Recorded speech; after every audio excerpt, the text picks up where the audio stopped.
To student coverage, this is Arshi Khan, another video with me. और इस video में मैं एक बहुत ज़्यादा इम्पोर्टेंट यूनिवर्सिटी के बारे में डिस्कस करने वाली हूँ, जिसके एडमिशन प्रोसेस और जिस यूनिवर्सिटी के बारे में बहुत सारे स्टूडेंट्स जानना चाहते हैं। यूनिवर्सिटी का नाम है दिल्ली यूनिवर्सिटी, जिससे कई सारे अफिलिएटेड कॉलेजेस भी आते हैं एंड सेंट्रल यूनिवर्सिटीज़ में ये नंबर 1 पोजीशन पर रैंक करता है, जिसके कई सारे नोटेबल एलुमनाइज है। भले वो अनुराग कश्यप की बात करें या फिर अमिताभ बच्चन की बात करें या फिर और भी कई सारे लोग इंक्लूडिंग अरुण जेटली या फिर और भी कई सारे रिनाउंड सेलिब्रिटीज, पॉलिटिशियंस, आर्टिस्ट आपको इस कॉलेज से पास आउट मिल जाएंगे। सो इस वीडियो में मैं आपको इस कॉलेज की कंप्लीट इन्फॉर्मेशन देने वाली हूँ और सबसे इम्पोर्टेंट इन्फॉर्मेशन जो होती है वो होती है एडमिशन प्रोसेस। सो अभी सीबीएसई का 12th का रिजल्ट आ गया है बेस्ड ऑन उनके जो प्रीवियस एग्जाम्स में परफॉर्मेंस थी उस बेसिस पे। तो अगर हम बात करें तो ये कॉलेज जो है वो दिल्ली एनसीआर में लोकेटेड है, एआईसीटी अप्रूव्ड है, यूजीसी का अक्रेडिटेशन है एंड 1922 में एस्टैब्लिश हुआ था। तो अगर हम बात करें तो all in all almost 100 years होने वाले हैं इस यूनिवर्सिटी को एस्टैब्लिश हुए। तो it's a quite old university and it's a central university. अगर हम कुछ चीज़ों के बारे में देखें इस यूनिवर्सिटी के अंदर, तो अगर हम इस यूनिवर्सिटी के बारे में कुछ देखें तो ये जो है कई सारे कोर्सेज कराती है, UG, PG and even PhD level courses. इससे अफिलिएटेड ऑल इन ऑल 90 ऐसे कॉलेजेस हैं जो दिल्ली यूनिवर्सिटी से अफिलिएटेड हैं और उनमें से भी कई सारे कॉलेजेस काफ़ी रिनाउंड है। इनके 2 कैंपस है, एक साउथ में है, एक नॉर्थ में है। अगर हम इसके अलावा बात करें तो ये कॉलेज सेंट्रल यूनिवर्सिटी जो टॉप जो सेंट्रल यूनिवर्सिटीज है 25 उसमें नंबर 1 पोजीशन पे आता है और 8 पोजीशन पे आता है टॉप 100 यूनिवर्सिटीज में।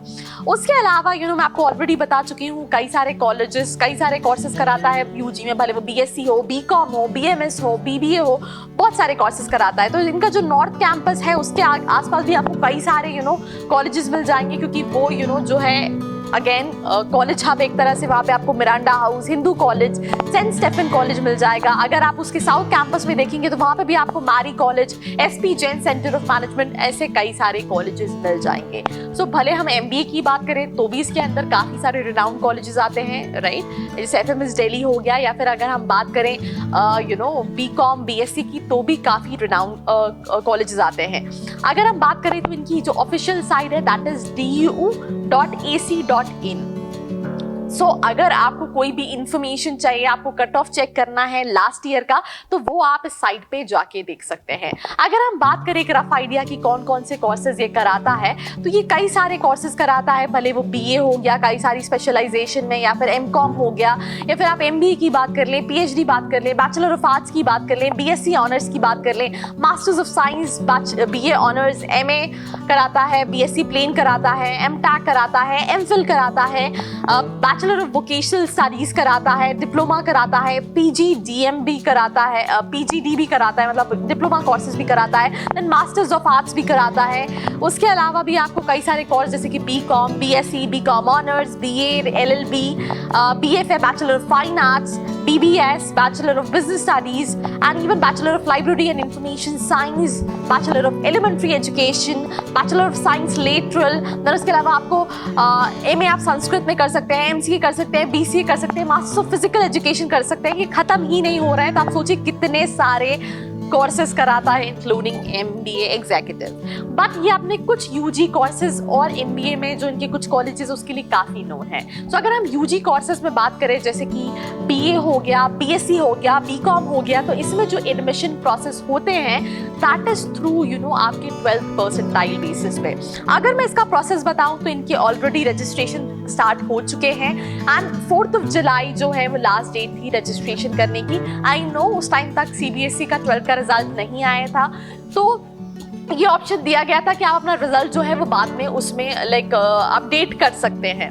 तो रजिस्ट्रेशन करने के बाद अगर हम बात करें तो आपको रजिस्ट्रेशन करना पड़ता है, आपको लॉगिन आईडी पासवर्ड मिलता है, उसमें आपको अपने डॉक्यूमेंट्स 10th 12th, अगर आप किसी कैटेगरी में आते हैं, आपके पास कोई स्पोर्ट्स कोटा है, आपका इनकम सर्टिफिकेट, आधार, फोटो, ये सारी चीज़ें डालनी पड़ती हैं एंड अपने जो कोर्सेज जिसमें आप जाना चाहते हैं उन सभी को फिल करना पड़ता है इसके एडमिशन प्रोसेस में। अब लेट्स से अगर आपको बीकॉम में कई सारी स्पेशलाइजेशंस हैं तो आप वो ऑप्शन चूज कर सकते हैं जो आपको चाहिए, बिकॉज इस कॉलेज का, इस यूनिवर्सिटी का कट ऑफ बहुत ज़्यादा जाता है।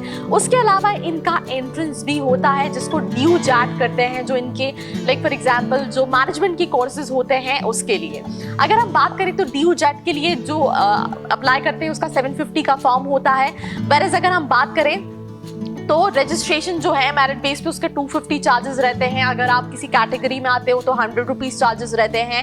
देन अगर आप like for example admission cancellation वगैरह कराते हैं तो आपको 1000 रुपीज़ एक्स्ट्रा पे करना पड़ता है, बट बहुत नॉमिनल से चार्जेस हैं, जो कि अगर हम कहें 100 रुपीज़ अगर आप किसी रिजर्व कैटेगरी में है, 250 रुपीज़ अगर आप किसी रिजर्व कैटेगरी में नहीं आते फॉर मेरिट बेस्ड काउंसलिंग। अब इसमें आप अपने कॉलेजेस को सिलेक्ट करते हैं, अपने कोर्सेज को सिलेक्ट करते हैं, then based on your 12th percentile आपको कॉलेजेस होते हैं। तो सबसे बढ़िया सजेशन आपके लिए यही रहेगा कि आप अपने कोर्सेज के ऑप्शंस रखेंगे तो चांसेस हैं कि आपको मिल जाए। अगर आप एक कोर्स के ऊपर स्ट्रेन हो जाएंगे तो will be very difficult. One more thing, जैसे काउंसलिंग स्टार्ट होगी I will definitely make videos on that so that it can be quite helpful for you, तो आपकी कोई मिस्टेक ना हो। So for that do not forget to subscribe to the channel and press the bell icon right next to it.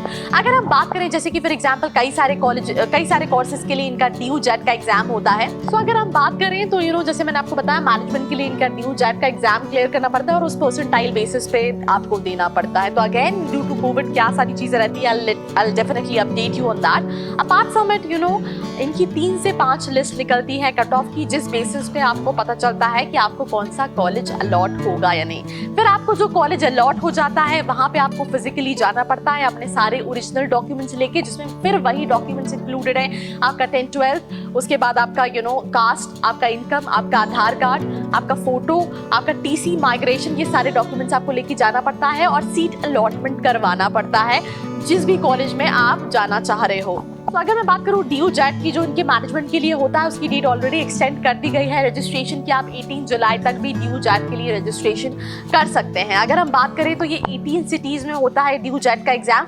अगर आप चाहोगे तो I can also make a separate video on that on DU JAT, so that अगर आपके कोई doubts हुए related to syllabus तो वो भी कवर हो जाएंगे। तो उसके लिए जैसा कि मैंने आपको पहले बोला, do not forget to subscribe to the channel. तो जैसे मैंने आपको बताया कि आप चाहें तो आप ड्यू जैट का एग्जाम दे सकते हैं, जिसकी जो एप्लीकेशन फीस है वो 750 रुपीज़ है, और अगर आप किसी कैटेगरी में लाइक करते हैं देन 300 रुपीज़ का आपको उसका एंट्रेंस एग्जाम पड़ता है, जिसमें कई सारे यूजी एंड पीजी कोर्सेज इस एग्जाम के थ्रू स्टूडेंट्स एनरोल कर सकते हैं। अगर हम बात करें तो अगेन कई सारे कोर्सेज जैसे कि मैंने आपको बताया कराया है, मेजॉरिटी ऑफ कोर्सेज जो हैं जैसे इनका ड्यू LLB का भी एग्जाम होता है लॉ के लिए। उसके अलावा जो बेसिक काउंसलिंग है मेजॉरिटी ऑफ यूजी कोर्सेज के लिए दैट इज थ्रू आपकी मेरिट बेसिस पे होती है। तो ये हो गया पूरा एडमिशन प्रोसेस। अब हम बात करते हैं कि आपको इसमें हॉस्टल फैसिलिटीज प्रोवाइड हो जाएगी, क्योंकि इनके नॉर्थ एंड साउथ दोनों ही कैंपस में हॉस्टल अवेलेबल है। बहुत ही अफोर्डेबल फीस स्ट्रक्चर पे आपको मिल जाता है, बहुत ज़्यादा कॉस्टली नहीं रहता है। उसके अलावा अगर हम इस कॉलेज की रिव्यूज़ की बात करें, आपको मेजॉरिटी ऑफ फैकल्टीज PhD मिलेंगे अगर हम दिल्ली यूनिवर्सिटी की बात करें। उसके अलावा अगर हम बात करें तो कई सारी चीज़ों में प्लेसमेंट्स होते हैं, कुछ कोर्सेज में नहीं होते, बट ओवरऑल एक्स्ट्रा करिकुलर काफ़ी सारी चीज़ें हैं। जैसे कि मैंने आपको बताया काफ़ी सारे रिनाउंड एलुमनाइज हैं जो यहाँ से ऑलरेडी पास आउट हो चुके हैं। तो भले वो पॉलिटिक्स की इंडस्ट्री की बात कर लें, या फिर हम बॉलीवुड की बात कर लें, या फिर हम राइटर्स की बात कर लें, आपको हर जगह DU के स्टूडेंट्स मिल जाएंगे। तो they have quite good extra curricular, but जो स्टूडेंट्स के रिव्यूज़ हैं उसके हिसाब से कुछ कोर्सेज में प्लेसमेंट्स नहीं होते हैं और कुछ कोर्सेज में प्लेसमेंट्स होते हैं। उसके अलावा अगर हम इनके MBA की बात करें तो उसके लिए जो इनरोलमेंट होता है दैट इज थ्रू CAT, और उसी बेसिस पे होता है जिसके एडमिशन ऑलरेडी जो हैं हो चुके हैं। सो अगेन अगर हम बात करें कि ओवरऑल स्टूडेंट्स ने इस कॉलेज को क्या रिव्यू दी है डिफरेंट पैरामीटर्स में, सो मैं आपको एक रफ आइडिया दे देती हूँ कि क्या रिव्यूज़ हैं। तो अगर हम रिव्यूज़ की बात करें तो स्टूडेंट्स का यही कहना है कुछ फैकल्टीज़ काफ़ी अच्छे हैं कॉलेज के, क्वाइट सपोर्टिव हैं, कुछ काफ़ी रूड हैं, पढ़ाई अच्छी होती है, फीस स्ट्रक्चर जो है वो काफ़ी अफोर्डेबल है, बट प्लेसमेंट्स का कुछ डिपार्टमेंट्स में इशू है, कुछ डिपार्टमेंट्स में काफ़ी अच्छे प्लेसमेंट्स है। So like this was our review on Delhi university. अगर आपके दिमाग में कोई भी क्वेश्चन बचा है या मैंने कुछ स्किप आउट कर दिया है तो please let me know in the comment section. I will definitely make a second video on Delhi university जो भी सेक्शन कवर नहीं हो पाया है। एंड अगर ये वीडियो पसंद आया है तो लाइक और शेयर करना बिल्कुल नहीं भूलना, बिकॉज बहुत सारे स्टूडेंट्स हैं उनको प्रॉपर प्रोसेस नहीं पता होता है रजिस्ट्रेशन का, क्या काउंसलिंग process है, तो please share it with them. And for more such video like this, do not forget to subscribe to the channel, press the bell icon right next to it. Till then, stay tuned. Press the bell icon, never miss an update from Student Kabari.